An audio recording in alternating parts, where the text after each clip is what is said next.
I bet you have story after story about every one of these. Oh, there's a lot of stories. I want to tell one story in particular. I have a glyph in here that I channel some of these, the guidance for these. And there is one that I was given. I wanted to create a glyph for calming. And I was told to create a glyph that would repair damaged nerve bundles. And I thought, okay, and I was given the words to write, exactly what to write. And so I tried it, and I put that one with the tape on my forehead. And now that particular one, I advise people to be right by their bed or lay down because it made me a little woozy. I felt like, whoa, you know, what's going on?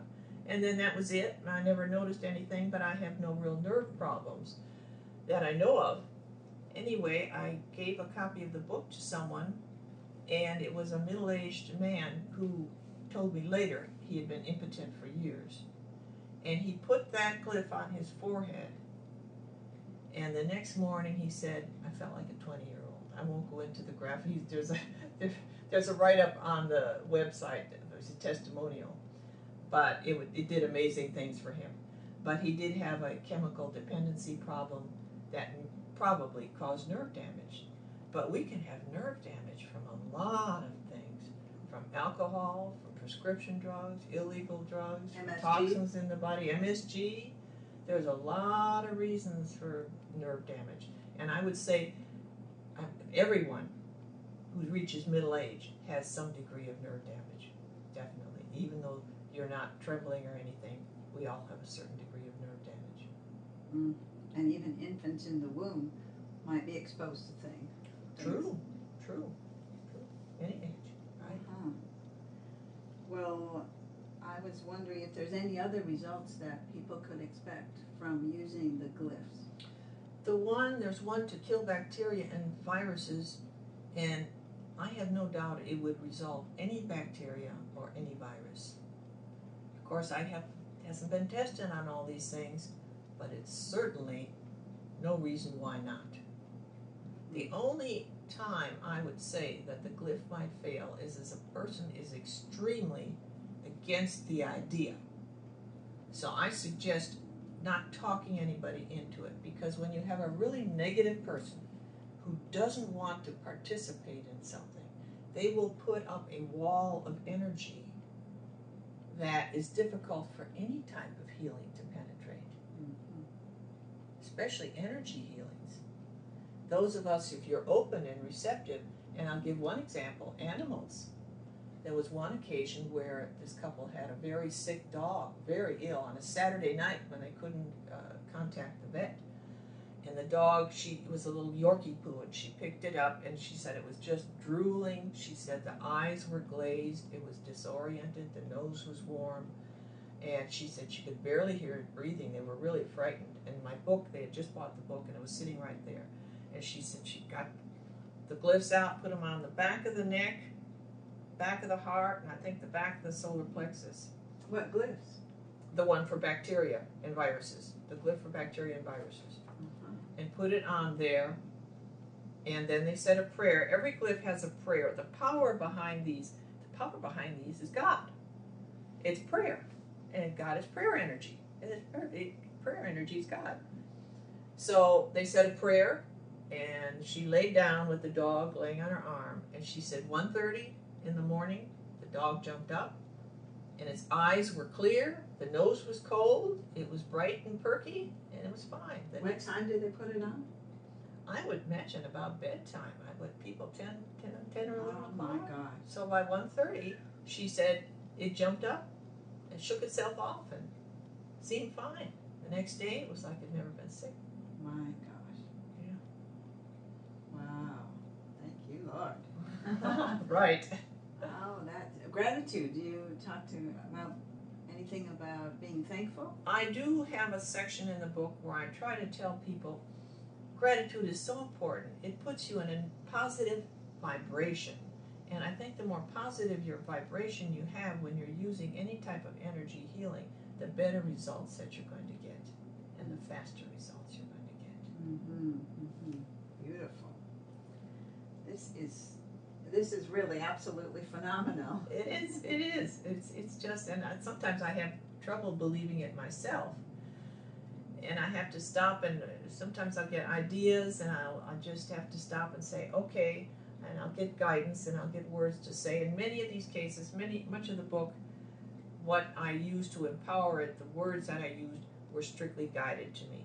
Some of them I used my own words, and if I didn't like the way it turned out, then oftentimes I'd go back and ask again and say, well, let me ask this time. Let me see what we're doing. There's a lot of times I have made these glyphs over many times because I wasn't satisfied with the results, and I would do it again, and I would do it again, and I would ask for guidance.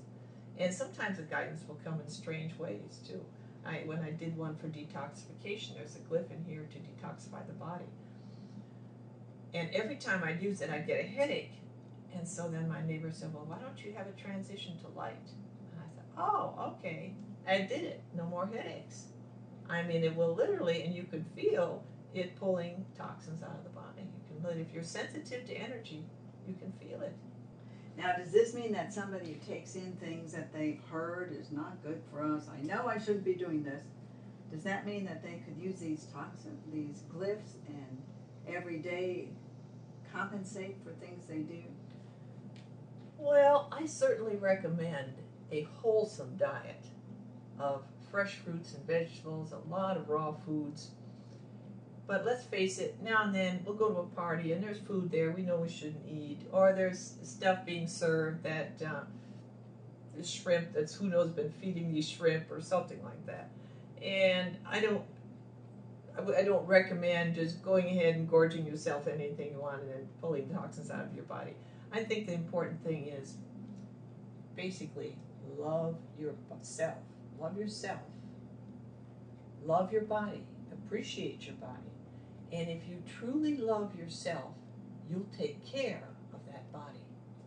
And people who are in bad shape, who let themselves get overweight, or they don't love themselves enough, because this is your vehicle for getting around. The most precious possession you have is your body, and you need to take care of your body and truly learn to love it. Well, I think that your book is a nice tool for those people who may not have loved themselves early on, right? Because they didn't feel loved or whatever, and this will support getting back into caring for yourself. True. That's very true. That is nice. Well, are there any other stories or things you'd like to share? There was one other story. I'm trying to remember what it was. How about this one right here? For loneliness. Yeah, there's a lot of, the thing is, when you have fears, let's say fear, okay, fear of public speaking, that's a biggie.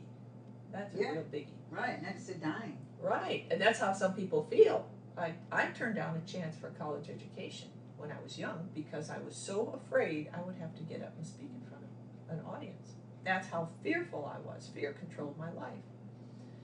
So the thing is, like, fear of public speaking is not really the fear. That's a simplified way. There are many fears that are part of fear of public speaking. Fear of embarrassment, fear of ridicule, fear that people won't like you, fear of losing control. There are many layers of fear. Now, one of the things I have in the book, too, is there's a page on emotional thought field therapy, which some people call acutapping, where you can release those fears just through tapping on different meridians. You've included some of that. I've included that in the book because it's a powerful method of healing. It's a powerful method of releasing emotions that are immediately present in your life or that can come to recall. Like, let's say, something that happened as a child that was very painful. And many of us have that thought that comes back to us of how we were humiliated or hurt really bad by something. And you can tap on different meridian points and release that. And then it won't come back like that. Oh, you won't magnetically draw it to you again. Right. Oh, that is wonderful. Well, thank you so much. Now tell us again, how do people get the book? They can get it through any New Age bookstore.